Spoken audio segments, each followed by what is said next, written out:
Doctor, আপনি আমাকে বাঁচান। ডাক্তার বলল, তোমার মাকে বাঁচাতে হলে ৮ লক্ষ টাকা লাগবে। আমি বললাম, ডাক্তার, আমি মাত্র ক্লাস 8-এ পড়ি। আমার বয়সটা অল্প। আমি একজন ছোট মেয়ে।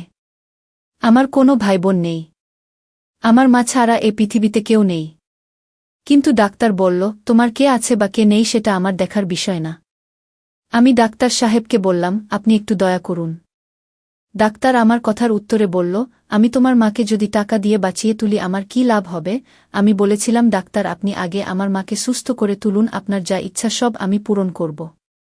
ডাক্তার তখন বলল, আমি একটা শর্তে তোমার মাকে বাঁচাতে পারি। আমি বললাম, আপনি বলুন কিশোর, আমি সব মেনে নেব। ডাক্তার বলল, তুমি আমাকে কিছু দিতে হবে। আমি বললাম, কি দিতে হবে ডাক্তার সাহেব? ডাক্তার বলল, তুমি আমার অন্য একটা অফিসে এসো, ফিরে আজ রাত 12টার পরে আমি তোমার মায়ের সমস্ত চিকিৎসার করছে। আমি দিব। ডাক্তার সাহেব যখন রাতের কথা বললেন তখন আমার মনের ভিতর ভয় কাজ করছিল, কিন্তু কিছু করার নেই।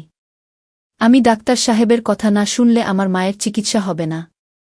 আর তাই আমি বাধ্য হয়ে আমি ডাক্তারের সাথে রাত 2টায় তার অফিসে গেলাম। ডাক্তার আমায় দেখে বললেন, তুমি এসেছ, আসো আমার রুমে। আমি ডাক্তার সাহেবের রুমে গেলাম। তারপর ডাক্তার সাহেব বললেন, তোমার কাছে আজ আমি যা চাই তাই দিতে হবে, যদি না দাও তাহলে তোমার মা বাঁচবে না। তারপর ডাক্তার সারারাত আমার সাথে যা করেছিল তা শুনলে তোমাদের অবস্থা খারাপ হয়ে যাবে। আসল ঘটনাটি শুরু করার আগে তোমাদের কাছে একটা অনুরোধ, তোমরা আমার চ্যানেলটিকে সাবস্ক্রাইব করে পাশে থাকবেন, তাহলে আসল ঘটনা শুরু করা যাক। আমার মায়ের শরীর খুব খারাপ ছিল। আমি তাকে ডাক্তারের কাছে নিয়ে গেলাম। কিন্তু তার চিকিৎসা করানোর টাকা আমার কাছে ছিল না। ডাক্তার বলল, মায়ের চিকিৎসা করাতে হলে আমার অফিসে চলে এসো। মায়ের চিকিৎসার জন্য আমি ডাক্তারের পার্সোনাল অফিসে গেলাম। আমার নাম সাইমা। আমার বয়স 13 বছর। যখন আমার মায়ের শরীর খারাপ হয় তখন তাকে আমি অনেক ডাক্তার দেখাই, কিন্তু কোনো লাভই হয় না। দিন দিন মায়ের অবস্থা আরও খারাপ হতে থাকে। ডাক্তাররা মায়ের রোগটাকে অপ্রতিকার্য ঘোষণা করেছিল, কিন্তু মা ছাড়া আমার আর কেউ ছিল না। আমি মায়ের এই অবস্থা দেখে খুবই কাঁদতাম। আমি মায়ের একমাত্র মেয়ে ছিলাম। আমার কোনো ভাইবোন ছিল না যে আমাকে সাহায্য করবে। মায়ের চিকিৎসার জন্য আমি আমাদের সমস্ত জমিজমা বিক্রি করে দিয়েছিলাম। এখন আমার হাতে বেশি টাকাও নেই। মায়ের অসুস্থতার খবর পেয়ে একদিন কাকা আমাদের বাড়িতে এসে বলে, তোমাদের উপর দিয়ে এত ঝড় বয়ে গেছে, আর তোমরা আমাকে একবার খবর দাও। একবার যদি আমাকে ফোন করতে, তাহলে তো আমি চলে আসতাম। আমি কাকে কি আর বলব, অনেকবার আমি কাকার বাড়িতে ফোন করেছিলাম আমাদের অবস্থার কথা বলার জন্য, কিন্তু কাকিমা প্রত্যেকবার আমাকে অপমান করে ফোন কেটে দিয়েছিল। কাকিমা বুঝতে পেরেছিল যে আমি তার স্বামীর আর ছেলের কষ্ট করে রোজগার করা টাকা খরচা করতে চায়। কাকা মায়ের সাথে অনেক কথা বলার মা চুপ করে শুনল। মায়ের সাথে কথা শেষ হওয়ার পর কাকা আমাকে বলল, সাইমা, তোমার জিনিসপত্র গুছিয়ে নাও, তোমরা আমার সাথে আমার বাড়িতে যাবে। আমার একবারে ইচ্ছে ছিল না তো কাকার বাড়িতে যাওয়া, কাকার ছেলেকে আমার পছন্দ নয়। কিন্তু কাকা বলল, যতদিন না আমার মা পুরোপুরি সুস্থ হচ্ছে ততদিন আমরা তাদের বাড়িতেই থাকব পারে। আর কাকার বাড়িতে থাকা মানে রোজ কাকিমার কথা শোনা। কাকিমা এমনিতেই আমার সৌন্দর্য দেখে হিংসা করত। সে বলতো আমি সব ছেলেকে আমার রূপের জালে ফাঁসায়। কিন্তু কাকা জোর করল, তাই আমাকে বাধ্য হয়ে জিনিসপত্র গোছাতে হল। কাকা আমাদের তার বাড়িতে নিয়ে গেল। কাকি তো এই খবরটা পেয়ে গোটা বাড়ি মাথায় তুলে বলতে লাগে, এমনিতে এত খরচ, তার উপর আরও 2জন মানুষকে বাড়িতে নিয়ে এলে এদের খাওয়া পড়া খরচা কে দেবে? তখন কাকা গিয়ে কাকির কানে কানে কিছু একটা বলার কি চুপ করে গেল। কাকি আমাকে বলল, যাও সাইমা, তোমার মাকে নিয়ে ঘরে যাও। আমি যেতে যেতে ভাবতে লাগলাম যে কাকে এমন বললেন। কাকিকে যে তা কি রকম বদলে গেল, কিন্তু কিছুক্ষণ পর আমি ব্যাপারটা ভুলে গেলাম আর মাকে নিয়ে চিন্তা করতে শুরু করলাম। আমি ভাবলাম যে আমি যদি শহরে কোনো ছোটখাটো একটা চাকরি খুঁজে নিই তাহলে মায়ের চিকিৎসার টাকা জোগাড় করতে পারব।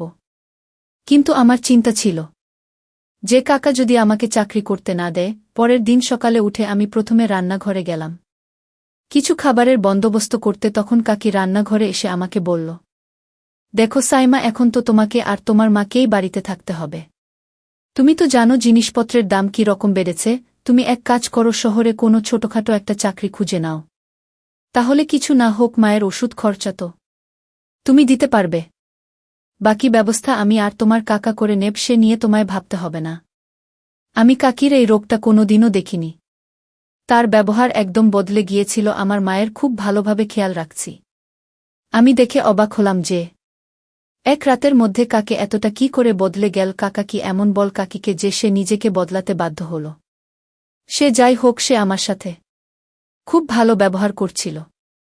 আমি তো এই বিষয়ে খুশি ছিলাম যে আমি এখন চাকরি করতে পারব, কেউ আমাকে বাধা দেবে না। আমি ঘরে এসে মাকে বললাম যে আমি চাকরি করতে চাই, কারণ আমি জানি মায়ের এটা জানা দরকার। তার মেয়ে সারাদিন কোথায় থাকবে, মা আমাকে চাকরি করতে বারণ করো না। মা ও বুঝতে পেরেছিল যে এখন আমরা কাকার বাড়িতে আছি, তাই নিজেদের খরচা যতটা সম্ভব নিজেদেরকেই চালাতে হবে। শহরে আমার একটা বন্ধু ছিল, তার নাম সুমন। আমি তাকে ফোন করে সব কথা বললাম। সে বলল, সাইমা তুমি আমাকে 2 দিন সময় দাও, আমি চেষ্টা করছি আমার অফিসে তোমাকে একটা কাজ জোগাড় করে দিতে। যদি তোমার এখানে কাজটা হয়ে যায় তাহলে খুব ভালো হবে, আমরা 2 বন্ধু একসাথে কাজ করতে পারব। কথা শুনে আমি খুব খুশি হলাম, কারণ আমি প্রথমবার শহরে কাজ করতে যান। কিন্তু আমার ভয় লাগছিল এই ভেবে যে শহরের পরিবেশটা কেমন হবে, আমি ওখানে গিয়ে মানিয়ে নিতে পারব কিনা। এই ভাবতে ভাবতে 2 দিন কেটে গেল। 2 দিন পর সুমন আমার বাড়িতে চলে এলো। সে বলল, সাইমা তোমার ভাগ্যটা খুবই ভালো, কাল আমি অফিসে তোমার কথা বলতে ওরা তোমাকে নিতে রাজি হয়ে গেল। ওদের একটা ভালো মেয়ে দরকার ছিল, এটাও বলেছে যে তোমাকে ভালো পারিশ্রমিক দেওয়া হবে। সুমনের কথা শুনে আমি খুব খুশি হলাম, কিন্তু আমার চিন্তা হয় যে অফিসের মালিক কেমন হবে। পরের দিন সকালে আমি সুমনের সাথে অফিসে এলাম। এসে আমি জানতে পারলাম যে মালিক আমাকে কাজে রেখেছেন।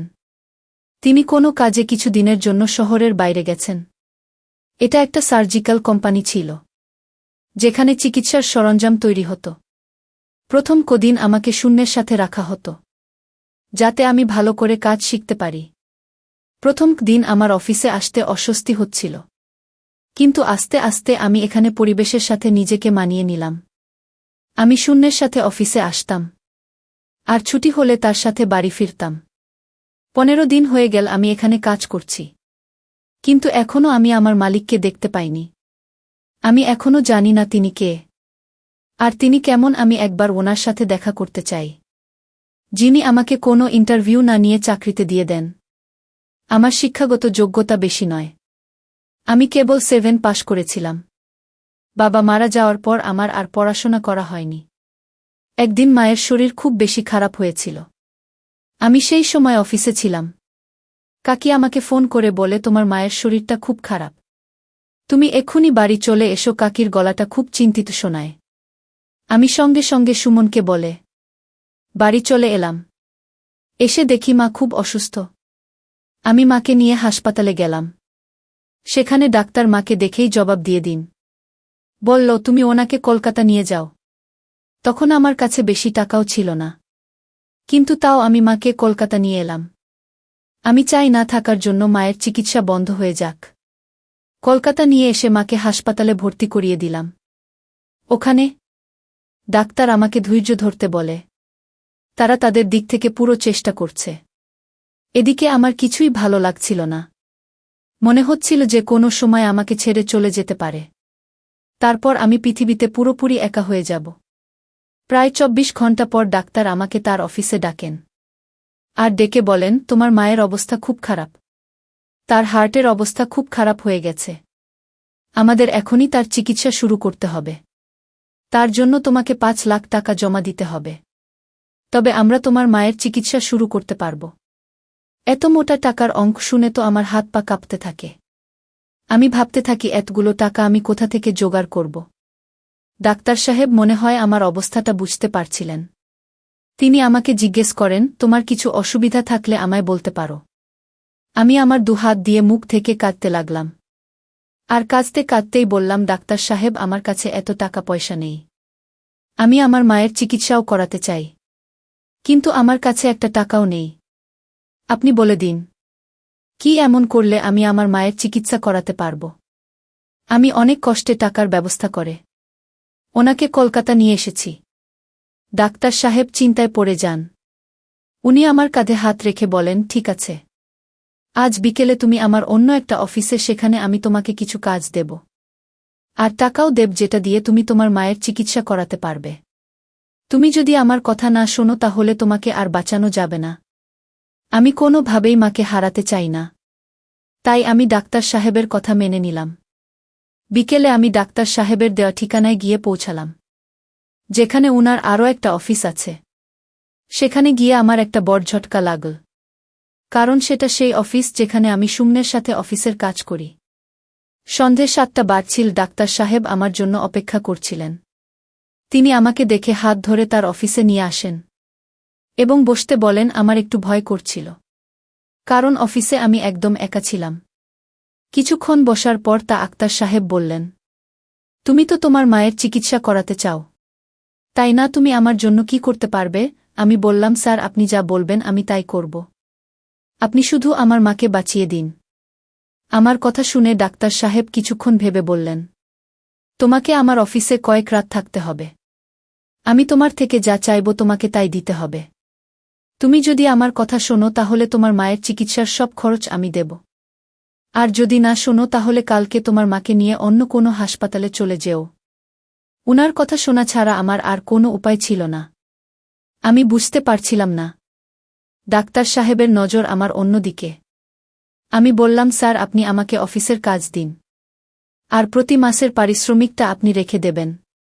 উনি বললেন, তুমি সত্যিই খুব সরল। এতগুলো টাকা কি কেউ এমনি এমনি দেয়? তুমি আমাকে খুশি করতে পারলে আমি তোমার মায়ের চিকিৎসা করব। বাধ্য হয়ে আমাকে মায়ের চিকিৎসার জন্য ডাক্তার সাহেবের কথায় আমার রাজি হতে হয়। তারপর ডাক্তার সাহেব আমার সাথে। বন্ধুরা, সেটা আমি ভাষায় প্রকাশ করতে পারছি না। আসলে আমি একটা ছোটখাটো মেয়ে। আমি ডাক্তার সাহেবকে বলেছিলাম, ডাক্তার, আমার তো তেমন বয়স হয়নি।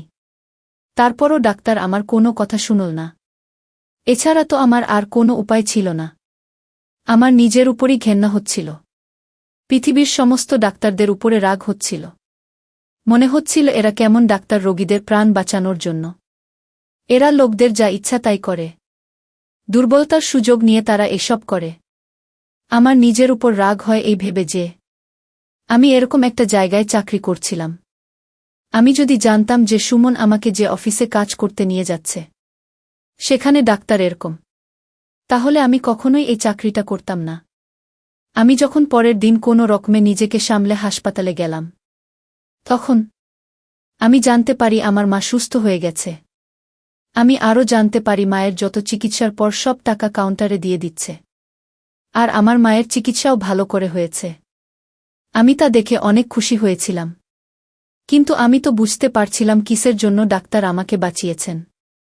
এই দুনিয়ার স্বার্থ ছাড়া কেউ কাউকে উপকার করে না। ডাক্তার সাহেবের সাথে আমার কাজ দেখে আদায় করে নিল, আর তার বিনিময়ে আমাকে টাকা দিয়ে বাঁচিয়ে দিল।